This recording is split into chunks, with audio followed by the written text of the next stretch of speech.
Hello दोस्तों, मैं उपेंद्र कुमार आप सभी का स्वागत करता हूं अपने चैनल यूके ट्यूटोरियल में। आज हम लोग मेंस परीक्षा के अकॉर्डिंग पर्यावरण से संबंधित जितने भी टॉपिक हैं सभी को हम लोग बारी बारी से पढ़ेंगे। तो आज का मेरा टॉपिक है दोस्तों पारिस्थितिकी यानी इकोलॉजी। तो चलिए आज इसी को जानेंगे। इससे सारी रिलेटेड जो फैक्ट्स हैं और कैसे एग्जाम में लिखे जाते हैं सारी चीज़ों को हमने इसमें इंक्लूड किया है।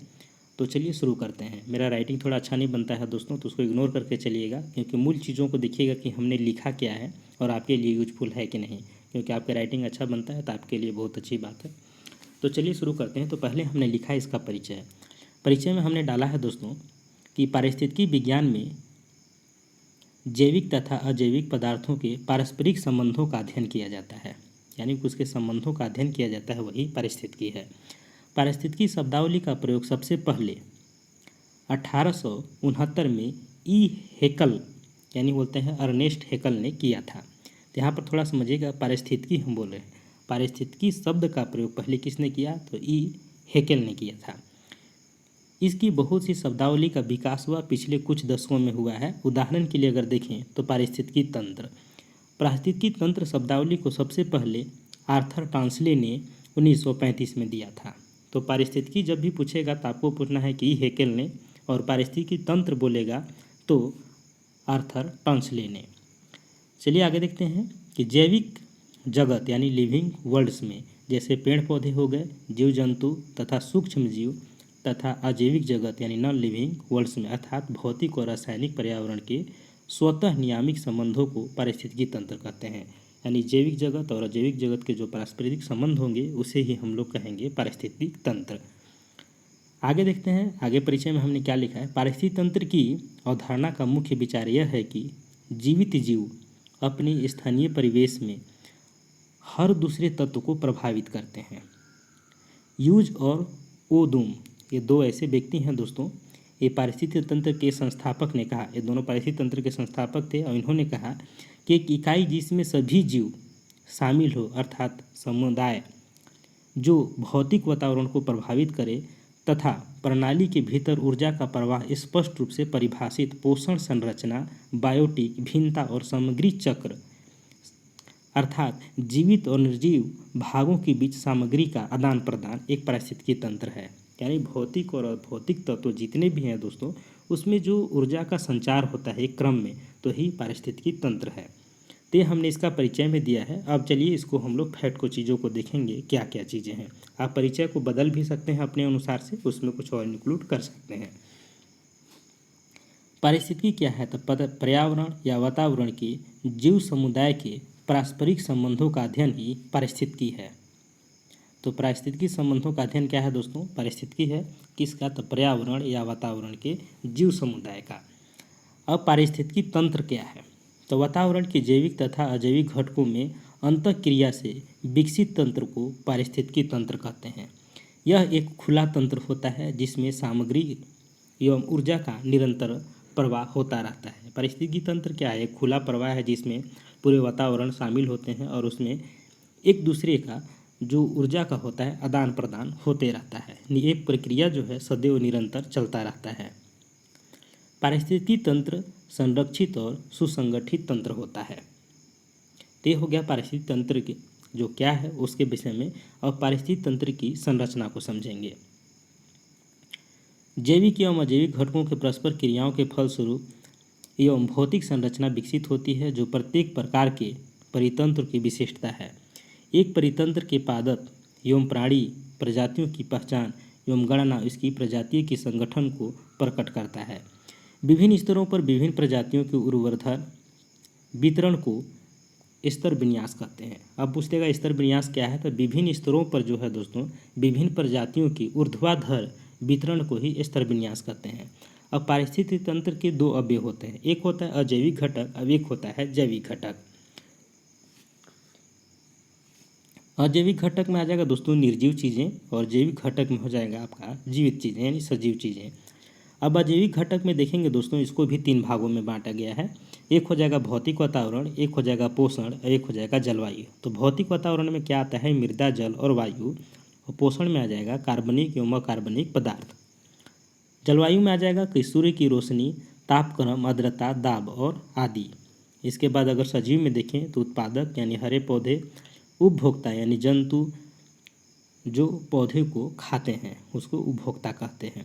इसके बाद हो जाएगा अपघटनकर्ता यानी सूक्ष्म जीव, जो कोई चीज़ मर जाता है तो उसको अपघटित कर देता है। तो ये हो जाएगा आपका जैविक घटक में।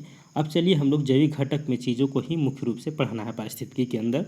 तो यहाँ पर अगर देखें दोस्तों तो जैविक घटक में आपको पढ़ना है उत्पादक। उत्पादक क्या है? पेड़ पौधे, जिसको हम लोग ऑटोट्रॉफ भी कह सकते हैं।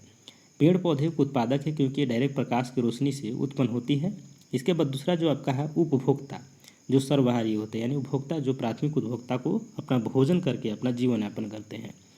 इसके बाद देखिए दोस्तों अपघटक यानी ह्रासकारी, जो किसी भी चीज़ को उसको अपघटित कर देता है, उसको ख़त्म कर देता है। जैसे कोई भी चीज़ मर गया, कोई पत्ता गिर गया तो उसको क्या कर दे, धीरे धीरे मृदा में ह्यूमस में परिवर्तन कर देना है। तो ये सब चीज़ें हैं। अब उत्पादक क्या होता है? हरे पौधे जैसे कि शैवाल, घास, पेड़ इत्यादि एकमात्र ऐसे जीव हैं जिसमें प्रकाश संश्लेषण के द्वारा अपना भोजन स्वयं बनाने की क्षमता है। ये सूर्य की प्रकाश ऊर्जा को विकिरित ऊर्जा के रूप में ग्रहण कर क्लोरोफिल की उपस्थिति में रासायनिक स्थितिज ऊर्जा में परिवर्तित कर देता है, जो कार्बनिक यौगिक के रूप में हरे पौधे को ऊतकों में संचित करता है। ये क्या हो जाता है? उत्पादक क्या करता है उस चीज़ के विषय में दोस्तों। ये प्रकाश संश्लेषण की क्रिया में सह उत्पादक के रूप में ऑक्सीजन निकालता है, जिसका उपयोग समस्त जीवों के लिए होता है। हरे पौधे अपने भोजन का संश्लेषण स्वयं करते हैं, अतः ये स्वपोषी कहलाते हैं। एक पारिस्थितिक तंत्र में हरे पौधों की उपस्थिति अनिवार्य है क्योंकि ये निम्नलिखित कार्यों का संपादन करते हैं। जैसे यहाँ पर अगर देखें तो एक पारिस्थितिक तंत्र में रहने वाले जीवों के प्रकार का निर्धारण करते हैं। ये सौर ऊर्जा के समस्त जीवों के लिए ऊर्जा का मूल स्रोत है, जो प्रकाश ग्रहण करने में समर्थ होते हैं। इसके बाद ये मिट्टी से प्रमुख पोषक तत्वों को अवशोषित करने में समर्थ होते हैं। ये वायुमंडल में ऑक्सीजन और कार्बन डाइऑक्साइड के बीच संतुलन बनाए रखते हैं। ये सब किसका काम है दोस्तों? तो ये सब काम हो जाएगा आपका उत्पादक का। इसके बाद उत्पादक के बाद अगला आपका आता है उपभोक्ता। वैसे जीव जो अपने पोषण के लिए उत्पादकों पर निर्भर रहते हैं उपभोक्ता कहलाते हैं। यानी सभी जंतु उपभोक्ता की श्रेणी में आते हैं, क्योंकि क्लोरोफिल की अनुपस्थिति के कारण ये भोजन का संश्लेषण नहीं कर पाते तथा प्रत्यक्ष या अप्रत्यक्ष रूप से ये हरे पौधे पर ही निर्भर रहते हैं। जैसे कि मान लो भेड़, बकरी, पेड़ पौधे, मनुष्य भी इसी श्रेणी में आता है। क्योंकि मनुष्य जो होता है दोस्तों कुछ सर्वहारी में आते हैं, क्योंकि मांस भी खाता है, लेकिन ये भी उपभोक्ता ही है क्योंकि ये भी दूसरे पर डिपेंड होता है। ऐसे जीव परपोषी भी कहलाते हैं। जो दूसरे पर निर्भर होते हैं उसे क्या कहते हैं? परपोषी भी कहलाते हैं। उपभोक्ता का अगर देखा जाए दोस्तों तो 3 श्रेणी में रखा गया है। प्राथमिक उपभोक्ता में आज आपका गाय, भैंस, बकरी जो शाकाहारी होते हैं उसको प्राथमिक उपभोक्ता में रखते हैं, जो हरे पौधों को खा करके जीवन यापन करते हैं। द्वितीय उपभोक्ता में आज आपका मेढक और छिपकली। जैसे कि लोग क्या होता है दोस्तों कि जो घास में कीड़े मकोड़े जो छोटे छोटे होते हैं उसको खा करके जीवन यापन करते हैं, वो द्वितीय उपभोक्ता में आ जाएंगे। इसके बाद तृतीय उपभोक्ता में आ जाएगा दोस्तों चीता, शेर, तेंदुआ। ये क्या होता है? तृतीय का जो कभी घास वगैरह का सेवन नहीं करते, सिर्फ मांस खाते हैं। यानी द्वितीय उपभोक्ता का जो सेवन करता है उसे तृतीय उपभोक्ता कहते हैं। अपघटनकर्ता क्या है? तो पौधे और जंतुओं यानी उत्पादक और उपभोक्ता में मृत शरीर तथा जंतुओं के वर्ज्य पदार्थों का जीवाणुओं के द्वारा, कवकों के द्वारा अपघटन किया जाता है।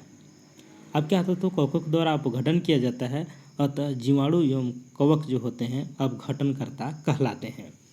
अब पूछेगा अपघटनकर्ता क्या है? तो जीवाणु, कवक अपघटनकर्ता का है। ये लोग छोटे छोटे जो झील में कीड़े मकोड़े होते हैं जो ह्यूमस में, मिट्टी में मिले होते हैं, और उसको क्या करते हैं? लोगों को अपघटित कर देते हैं, मृत चीज़ों को। तो यहाँ पर अगर इसको समझिएगा दोस्तों, जैसे कि मृत जीवों के शरीर में वर्ज्य पदार्थ, यानी जो वर्ज्य पदार्थ है मृत शरीर में, उसको अपघटनकर्ता क्या कर देगा? अकार्बनिक पदार्थ में तब्दील कर देगा, और उसमें से जो कुछ चीज़ें हैं जैसे कि नाइट्रोजन, ऑक्सीजन, ये वायुमंडल में चले जाएंगे, और ठोस एवं द्रव जो होंगे वो धरातलीय मृदा में बन करके ह्यूमस का निर्माण करेंगे, और नीचे अगर देखें तो भूमिगत जल में कुछ चीज़ें मिल जाएंगे। तो इस तरह से अपघटनकर्ता के कार्य होता है। अब होता है दोस्तों आहार श्रृंखला यानी फूड चेन। तो आहार श्रृंखला क्या है इसको थोड़ा समझिएगा।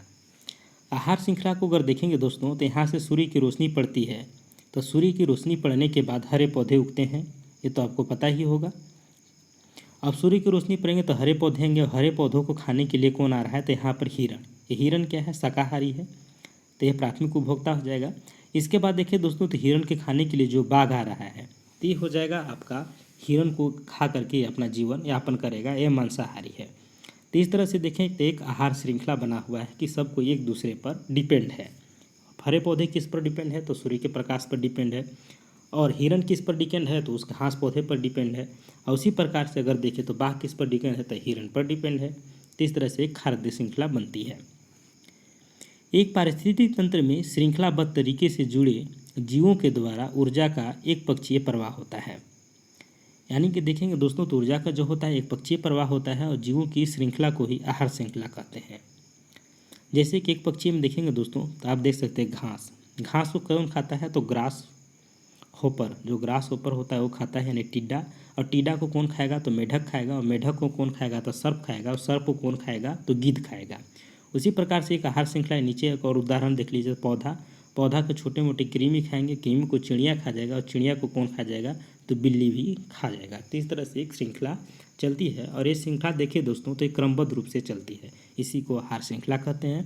अब आहार जाल क्या है, तो आहार जाल एक ऐसी चीज़ें हैं दोस्तों जो घूम फिर के वहीं पर आपका आ जाता है। जैसे हमने देखा दोस्तों कि यहाँ पर हमने पेड़ बनाया है, पेड़ पौधा है ये, यहाँ इसको कौन खा रहा है, छोटे छोटे जो घास है, तो उसको घास को ग्रास होपर खाएंगे। और ग्रास होपर को कौन खाएगा, गिलहरी। और गिलहरी को कौन खा जाएगा, तो चील या बाघ खा जाएगा। उसी प्रकार ग्रास होपर को अगर देखा जाए दोस्तों, तो घास के इधर ग्रास होपर हो जाएगा, इधर देखिए दोस्तों, तो घास चूहा को कौन खाएगा, तो चूहा खाएगा। चूहा को कौन खाएगा दोस्तों, तो चूहा को खाएगा सर्प। और सर्प को फिर से खाएगा कौन, तो बाज या गिल खाएगा। उसी प्रकार से यहाँ पर भी है, खरगोश वाला भी सेम मैटर है कि घास उसको खरगोश खाएगा, और खरगोश के चील बाघ भी खा सकता है। तो ये प्रक्रिया जो है एक गोल नुमा आकार में चलती रहती है, इसे कहते हैं आहार जाल। पारिस्थितिक तंत्र में सामान्यतः एक साथ कई आहार श्रृंखलाएं पाई जाती है। ये आहार श्रृंखलाएं हमेशा सीधी न होकर के आड़े तिरछी जुड़कर एक जाल सा बनाती है। आहार श्रृंखला में इस जाल को ही आहार जाल कहते हैं। अब आहार जाल बनाने के कारण यह है कि एक पारिस्थितिक तंत्र में उपभोक्ता एक से अधिक भोजन स्रोतों का भी उपयोग करता है। अब देखिए कैसे उपभोग करता है, तो पौधा को ग्रास होपर खाएगा, उसको बाज खा जाएगा। पौधे को अगर देखें दोस्तों, तो ग्रास होपर खाएगा, इसे गिरगिट खाएगा, बाघ खा जाएगा। इसके बाद अगर देखें तो खरगोश, फिर बाज, फिर पौधे को चूहा, सर्प, बाज, और पौधे चूहा, बाघ। तो इस तरह से एक क्रम में ये प्रक्रिया जो है चलती रहती है। और ये पारिस्थितिक तंत्र में अगर देखें तो इसका उपभोग जो है भोजन का, वो भिन्न भिन्न स्रोतों के माध्यम से पहुँच रहा है। इसके बाद देखिए दोस्तों, तो पोषी स्तर, ये सभी एनसीईआरटी बुक से हमने लिखा है दोस्तों। एनसीईआरटी बुक के जीव विज्ञान में टॉपिक है आपका, वहाँ से मिल जाएगा ये सारी चीज़ें। और अगर बहुत मेहनत लगता है लिखने में, क्योंकि एक जगह संपोषित करने में, अगर आपको अच्छा लगता है तो कमेंट कीजिएगा, इसके लिए ज़रूर कुछ स्पेशल करेंगे आपके लिए। ये सभी मेंस के एग्ज़ाम लिखने के लिए है दोस्तों, क्योंकि सारा मेंस के अकॉर्डिंग ही लिखा गया है सारा चीज़ें। अब ऐसा मत बोलिएगा कि आपने मेंस का भी दिया है कि नहीं दिया है। मैंने यूनिवर्सिटी टॉपर रहा है दोस्तों अपने कॉलेज वगैरह में, तो इसके लिए आप बेफिक्र रहें कि मेंस एग्ज़ाम कैसे लिखा जाता है। एग्ज़ाम टाइम हम बताएंगे भी इसके विषय में। यहाँ पर अगर देखें दोस्तों, तो पोषी स्तर की हम बात करें तो पोषी स्तर में आपका हो जाएगा प्राथमिक उत्पादक। प्राथमिक उत्पादक में आपका अगर देखे जाए तो प्राथमिक उत्पादकों की संख्या बड़ा होता है, इसलिए हमने इसको नीचे लिखा है। प्राथमिक उत्पादक में देखिए तो घास, वृक्ष और पादप पलवक आते हैं, इसको बोलते हैं पहली पोषक स्तर। इसके बाद देखिए दोस्तों, तो प्राथमिक उपभोक्ता, ये प्राथमिक उत्पादक है, यानी उत्पादन करने वाला। उपभोक्ता मतलब उत्पादक के ऊपर डिपेंड रहने वाला। तो प्राथमिक उपभोक्ता को बोलेंगे जंतु पलवक या टिड्डा या गाय, ये सब चीज़ें हो जाएंगे। इसको हम लोग बोलेंगे द्वितीय पोषक स्तर, क्योंकि पहला पोषक स्तर और द्वितीय पोषक स्तर, लेकिन यहाँ पर उपभोक्ता में पूछेंगे तो प्राथमिक होगा। उसी प्रकार द्वितीय उपभोक्ता में आपका आ जाएगा जो मांसाहारी श्रेणी में आते हैं, जैसे पक्षी, मछलियाँ, भेड़ियाँ, ये सब चीज़ें। ये क्या हो जाएगा दोस्तों, तीसरे पोषक स्तर हो जाएगा। इसके बाद चौथा जो पोषक स्तर आता है, और इसको बोलेंगे चौथा पोषक स्तर को तृतीय उपभोक्ता, जिसमें आपका आ जाएगा उच्च मांसाहारी, जैसे मनुष्य और शेर लोग आते हैं इस श्रेणी में। अब आगे देखते हैं दोस्तों, आहार श्रृंखला में कई स्तर होते हैं तथा हर स्तर पर भोजन ऊर्जा का स्थानांतरण होता है। आप देख सकते हैं कई स्तर होते हैं, ऊर्जा का स्थानांतरण होता है। और आहार श्रृंखला में इसी स्तर को पोषी स्तर कहते हैं। आहार श्रृंखला के कई पोषी स्तरों का बना होता है। यानी यहाँ पर देखिए दोस्तों तो कई पोषी स्तरों का ये बना होता है। अगला देखेंगे दोस्तों पारिस्थितिक तंत्र के प्रकार या कार्य इसको कह सकते हैं दोस्तों। तो इसको देखिए, किसी भी पारिस्थितिक तंत्र के निम्नलिखित दो प्रक्रियाएं संपादित होती हैं। पहला होता है दोस्तों सौर ऊर्जा, यानी ऊर्जा का मूल स्रोत है। इसमें क्या होता है कि हरे पौधों के द्वारा प्रग्रहण होता है, होलोदक पौधों के द्वारा ऊर्जा को ग्रहण किया जाता है और वह अन्य जीवों में वह खाद्य के रूप में रूपांतरित हो जाता है। इस प्रकार की ऊर्जा का प्रवाह एक पक्षीय होता है। इसके बाद दूसरा पॉइंट इसी में देखेंगे कि विभिन्न अजैव पदार्थ जैसे कि नाइट्रोजन, ऑक्सीजन, जल आदि का चक्रीय पथ के द्वारा जैव अजैव वातावरण के बीच आदान प्रदान होता रहता है।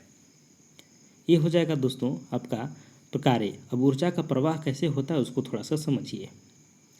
सूर्य है, सूर्य से हमको क्या मिल रहा है? ऊर्जा। ऊर्जा यहाँ पर देखिए दोस्तों तो पेड़ पौधों को मिला और इसमें से कुछ ऊर्जा ऊष्मा के रूप में स्थानांतरित हो गया, ऊर्जा का वातावरण में स्थानांतरण हो जाता है। यहाँ पर अगर देखिए दोस्तों तो इससे ऊर्जा प्राप्त करता है ग्रास होपर, और ग्रास होपर से ऊर्जा प्राप्त करने के बाद इससे ऊर्जा ग्रास होपर से कौन प्राप्त करेगा? तो मेढक करेगा इसको खा करके। और मेढक को अगर सांप देखे तो सांप खा करके ऊर्जा प्राप्त करेगा और फिर देखें तो ऊष्मा के रूप में यहाँ पर वातावरण में परिवर्तित हो जाएगा। तो इस तरह से एक घटन प्रक्रिया है जो लगातार चलती रहती है। यहाँ पर नीचे देखें दोस्तों तब घटन करता है, छोटे छोटे पेड़ पौधे कीट पतंगे दिखाई दे रहे हैं। इसकी मृत्यु के बाद यहाँ पर कुछ ऊर्जा जो है वातावरण में स्थानांतरित हो जाता है। तो इस तरह से एक प्रक्रिया है जो चलती रहती है। एक पारिस्थितिक तंत्र में ऊर्जा का प्रवाह, यानी एक पारिस्थितिक तंत्र में ऊर्जा का प्रवाह कैसे होता है इसको देखते हैं। जीवमंडल में ऊर्जा का मूल स्रोत क्या है? तो सौर ऊर्जा है। पृथ्वी तक पहुंचने वाली सौर ऊर्जा के एक अत्यंत छोटा भाग करीब 1% ही हरे पौधे उत्पादक एवं प्रकाश संश्लेषण द्वारा रासायनिक ऊर्जा यानी कार्बोहाइड्रेट में बदल देते हैं। हरे पौधे के द्वारा संश्लेषित ऊर्जा में से कुछ का प्रयोग स्वयं पौधों के द्वारा मेटाबॉलिज्म क्रियाओं के संपादन में से हो जाता है तथा कुछ का मेटाबॉलिज्म जैसे कि श्वसन की क्रिया के द्वारा ऊष्मा ऊर्जा में परिवर्तित होकर के वातावरण में मुक्त हो जाती है। यहाँ पर देखें दोस्तों तो शेष ऊर्जा जो होगा वो रासायनिक रूप से ऊर्जा के रूप में हरे पौधे के ऊतकों में संचित रहती है तथा यही ऊर्जा उपभोगकर्ता यानी जंतुओं और अपघटनकर्ताओं यानी बैक्टीरियाओं को उपलब्ध होती है। ऊर्जा का प्रवाह हमेशा एक दिशा में होता है, जैसे कि उत्पादक और उपभोक्ता। उत्पादक और उपभोक्ता एक दूसरे मतलब अपोजिट साइड में नहीं जाएगा, यानी ऊर्जा का जब भी प्रवाह होगा तो एक सीधी रेखा गमन में होगा। इसके बाद देखिए दोस्तों तो आहार श्रृंखला के प्रत्येक कोशिकीय स्तर पर कुल ऊर्जा के 10% ऊर्जा का ही स्थानांतरण होता है, यानी अगले कोशिकीय स्तर को पाता है अर्थात शेष जो है 90% ऊर्जा का व्यवहार विभिन्न प्रकार से होता है। यानी कि ऊर्जा का प्रवाह होगा ये 10% होता है, बाकी 9% 90% ऊर्जा है वो विभिन्न स्रोतों के माध्यम से स्थानांतरित होता है। जैसे कि घास में अगर बात करें 10,000 किलो कैलोरी, ये देखें उत्पादक हो गया प्रथम श्रेणी का स्तर। तो यहाँ पर अगर देखें दोस्तों ग्रास ऊपर को इसका ऊर्जा कितना मिल रहा है? तो मात्र इसका ऊर्जा मिल रहा है 1000 कैलोरी, और 1000 कैलोरी में से मेढक को कितना मिलेगा? तो 10% यानी 100 किलो कैलोरी। अब 100 किलो कैलोरी से मेढक से मात्र सर्प के पास ऊर्जा स्थानांतरित कितना हो रहा है? तो 10 किलो कैलोरी। इस तरह से आप ऊर्जा का स्थानांतरण होता है और ऊर्जा में कमी या ह्रास इस तरह से देखने को मिलता है। विभिन्न पोषी स्तरों पर उपलब्ध होने वाले ऊर्जा का उत्तरोत्तर इस तरह से ह्रास आपको देख सकते हैं कि प्रथम पोषी स्तर, द्वितीय पोषी स्तर, तृतीय पोषी स्तर और चतुर्थ पोषी स्तर में किस तरह से ऊर्जा का ह्रास हो रहा है। इसको वीवीआई करके रखिएगा, ये प्रश्न पूछा जाता है। अगला है कि इस प्रकार हम पाते हैं कि अधिकतम ऊर्जा उत्पादक जो होता है हरे पौधों स्तर पर संचित होता है तथा इस प्रक्रिया में हर कोशिकीय स्तर पर उत्तरोत्तर कमी आती जाती है, अतः शाकाहारी तीसरे और चौथे स्तरों पर स्थित मांसाहारी की अपेक्षा ज़्यादा ऊर्जा समृद्ध भोजन का प्रयोग करते हैं।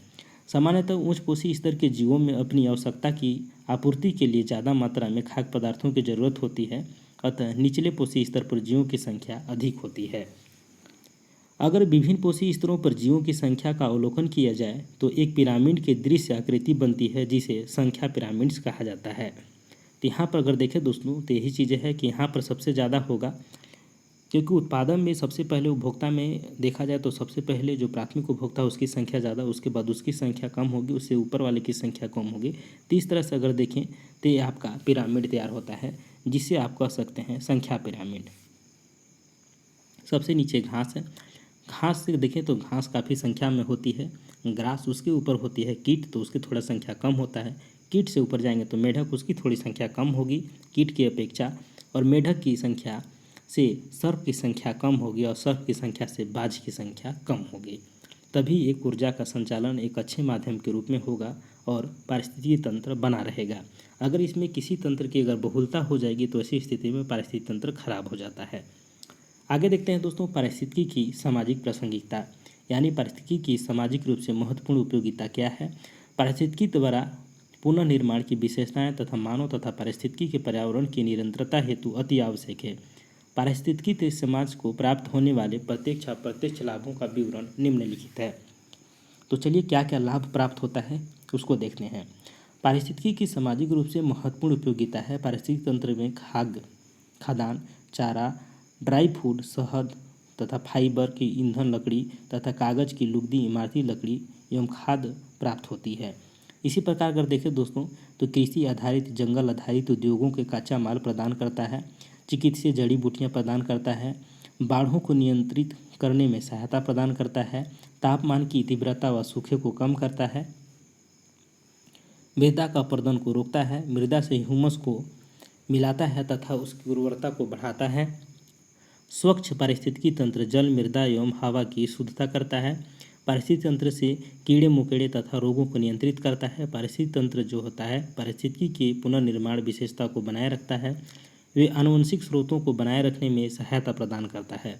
वे मनोरंजन संबंधी क्रियाकलापों तथा पारिस्थितिक पर्यावरण को बढ़ावा देते हैं। जंगलों की सांस्कृतिक और धार्मिक महत्ता भी बनाए रखता है।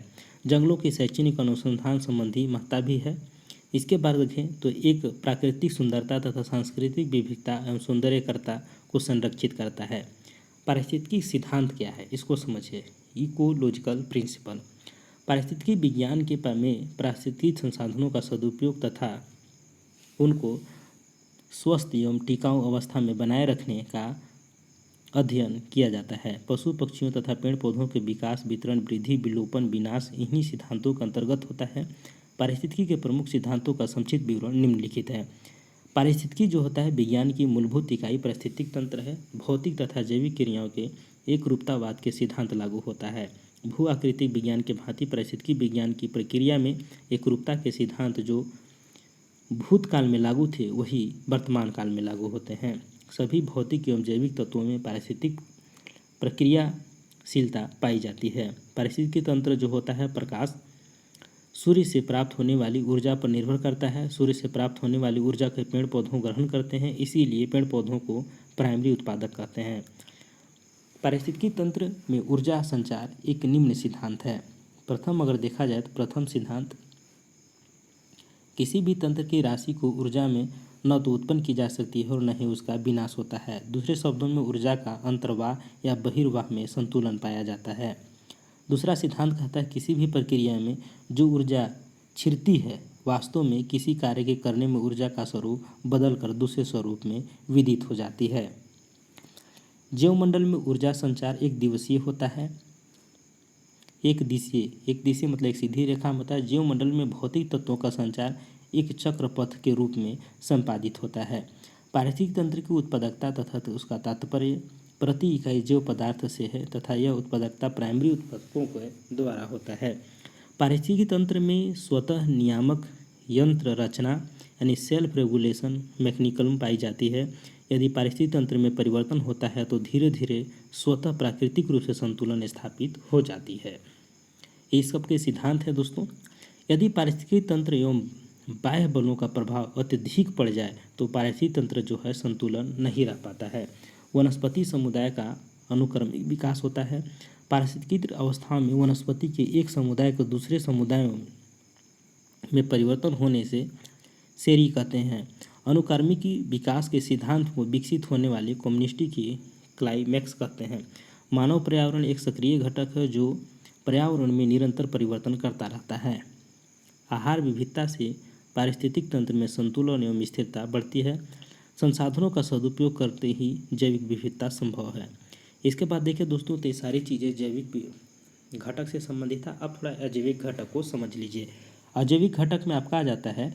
अजैविक घटक में क्या देखना है दोस्तों तो जलवायु, तापमान, वर्षण, आर्द्रता, गैस, जल सागरीय, लवणें, मिट्टी, लवणता तथा पीएच, खनिज, फोटोग्राफी अथवा प्राकृतिक आवास सम्मिलित होते हैं। अजैविक घटकों के द्वारा ऊर्जा संचार का मंच तैयार होता है। यहाँ पर देखिए दोस्तों, तो प्रकाश, तापमान, जल एवं तथा जलवायु। सूर्य से प्राप्त होने वाली ऊर्जा तथा प्रकाश सभी थल एवं जल के पारिस्थितिक तंत्र के लिए अनिवार्य है। किसी भी परितंत्र में सूर्य ऊर्जा प्रकाश संश्लेषण के द्वारा प्रवेश करती है। जब सूर्य प्रकाश पृथ्वी पर पड़ता है, उस प्रकाशीय समय को प्रकाश संश्लेषण का समय कहते हैं। विषुवत रेखा पर सूर्य प्रकाश लगभग 12 घंटे का होता है, परंतु विषुवत रेखा से ध्रुव की ओर जाते हुए दिन के प्रकाशित भाग का समय मौसम के अनुसार घटता बढ़ता रहता है। उदाहरण के लिए ग्रीष्म ऋतु में दिन बड़ा तथा शीत ऋतु में दिन का समय छोटा होता है। इस प्रकार से पेड़ पौधे तथा पशु पक्षी अपने पर्यावरण तथा मौसम से अनुकूलता उत्पन्न कर देते हैं। अगला है कि वायु एवं मृदा। रासायनिक प्रक्रिया की प्रगति तापमान पर निर्भर करता है। किसी भी स्थान का क्षेत्र दैनिक, वार्षिक अधिकतम और न्यूनतम तापमान से विविधता में पाई जाती है, जिसके कारण रासायनिक प्रक्रिया की गति भिन्न भिन्न होती है। किसी भी प्रदेश की जल चक्र तथा जल की उपलब्धता वहाँ की वर्षा तथा वाष्पीकरण पर निर्भर करती है। जल की गुणवत्ता पर उसमें पाए जाने वाले खनिज, लवणों और प्रदूषण की तथा विषाक्तता का प्रभाव पड़ता है। दैनिक मौसम का किसी क्षेत्र अथवा प्रदेश की जलवायु का प्रभाव पड़ता है, जो वनस्पति की प्रतिरूपों को प्रभावित करती है। यह सभी कारण सामूहिक रूप से किसी परितंत्र पर प्रकाश डालते हैं। पारिस्थितिक संबंधी शब्दावली। प्राकृतिक वास यानी हैबिटेट, यानी किसी जीव के भौतिक वास को प्राकृतिक वास यानी हैबिटेट्स कहते हैं। कोई भी जीव अपने विशेष भौतिक पर्यावरण में पनपता तथा वास करता है। तो यहाँ से संबंधित जो है दोस्तों कुछ कुछ शब्द हैं जो आपको पूछे जाएंगे, जो एक नंबर वाले क्वेश्चन जो ऑब्जेक्टिव टाइप होते हैं उसमें प्रश्न रहते हैं। तो जैसे प्राकृतिक आवास क्या है, तो किसी भी जीव के भौतिक आवास को प्राकृतिक आवास कहते हैं। कोई भी जीव अपने विशेष भौतिक वातावरण में ही पनपता तथा वास करता है। उसी प्रकार अगला तो है पारिस्थितिकी परिवर्तन यानी इकोलॉजिकल ट्रांजिशन क्या है। यानी पारिस्थितिक परिवर्तन की संकल्पना जो है 1876 में बेंटेक महोदय ने प्रस्तुत की थी। इस संकल्पना के अंतर्गत किसानों को केवल कृषि भूमि पर आधारित नहीं रहना है, वरना उनको नगदी अर्थव्यवस्था की ओर अग्रसर करना है। अगला शब्द है दोस्तों नीच। नीच क्या है? नीच है दोस्तों कि यह फ्रेंच भाषा में नीचर से नीच शब्द का उत्कृष्ट हुआ है और नीच किसी समुदाय विशेष के अंतर्गत किसी जीव के प्रकार, व्यवसाय तथा जीवन के रूप में निर्देशित करता है। अगला हो जाएगा दोस्तों इकोटोन। इकोटोन क्या है? तो दो पारिस्थितिक तंत्रों के बीच की सीमा को इकोटोन कहते हैं। वे वनस्पति व जीव जो इकोटोन में पाए जाते हैं उन्हें लुप्तप्राय या धार प्रजाति कहा जाता है। आगा है दोस्तों कि इकोटोप, यानी किसी जैविक समुदाय के भौतिक पर्यावरण को इकोटोप कहते हैं। इसे बायोकाइनेसिस भी कहा जाता है। इसके बाद देखिए दोस्तों तो जीव जगत यानी बायोटा, किसी क्षेत्र अथवा प्रदेश में पाए जाने वाले कुल पशु पक्षी, पेड़ पौधे तथा जीवाणुओं के कुल योग को जीव जगत कहते हैं। इसके बाद देखिए दोस्तों तो बायोटोप क्या है? किसी समुदाय के प्राकृतिक वास को बायोटोप कहते हैं। यानी किसी भी प्राकृतिक आवास को बायोटोप कहते हैं। वास्तव में इकोटोप का ही एक दूसरा नाम है बायोटोप। आगे है दोस्तों समुदाय यानी कम्युनिटी किसे कहते हैं? किसी भी पारिस्थितिक तंत्र में पाए जाने वाले पशु पक्षियों तथा पेड़ पौधों की उपजातियों के समुदाय अथवा जैविक समाज कहते हैं। एक समुदाय की उत्पत्ति पेड़ पौधे तथा जीव जंतुओं के पारस्परिक प्रक्रिया से होती है, उसे भी कहा जाता है आपका कम्युनिटी या समुदाय। फोटो अवधि क्या है? तो सूर्य प्रदर्शन को फोटो अवधि कहते हैं। अगला है दोस्तों कि कीमोसिंथेसिस, यानी होता है जैविक मिश्रण का ऐसा संश्लेषण जो अजैविक सल्फर, अमोनियम, हाइड्रोजन इत्यादि को ऊर्जा के कारण उत्पन्न होता है, कीमोसिंथेसिस कहलाता है। अब यहाँ पर थोड़ा सा निष्कर्ष लिखे हैं दोस्तों। पारितंत्र प्रकृति की एक क्रियाशील इकाई है और यह उसमें निर्जीव एक सजीव घटक समाहित होते हैं। अजीव घटकों के अंतर्गत कार्बनिक सामग्री जैसे कि हवा, पानी, मिट्टी, जबकि सजीव घटकों के अंतर्गत उत्पादन, उपभोक्ता और घटक आते हैं। प्रत्येक परितंत्र की एक विशिष्ट भौतिक संरचना होती है जो निर्जीव और सजीवों के बीच परस्पर क्रिया का परिणाम है। एक परितंत्र की दो महत्वपूर्ण विशेषताएं प्रजाति संगठनता का स्तर और स्तर विन्यास होती है। उदाहरणतः अपघटन, ऊर्जा प्रवाह तथा पोषण चक्र एक परिवर्तन की चार महत्वपूर्ण क्रियाएं होती है। ऊर्जा प्रवाह एक दिवसीय होती है। पहले पादप सौर ऊर्जा को ग्रहण करती है, इसके बाद आहार उत्पादन के अपघटक को स्थानांतरित किया जाता है। इस प्रकार यह प्रक्रिया चलते रहती है। तीसरा हम निष्कर्ष में अब आगे देख सकते हैं। तो ये मेरा है दोस्तों, आप इसको मिल जाएगा PDF, अगर बोलिएगा तो इसको डाल देंगे। इसको 2-3 बार पढ़िएगा दोस्तों तो समझ में आ जाएगा। सारी चीज़ें हैं कि समझ के द्वारा लिखा गया है और आपको आसानी भी होगी, लेकिन पढ़िएगा तब। मिलते हैं, तब तक के लिए जय हिंद।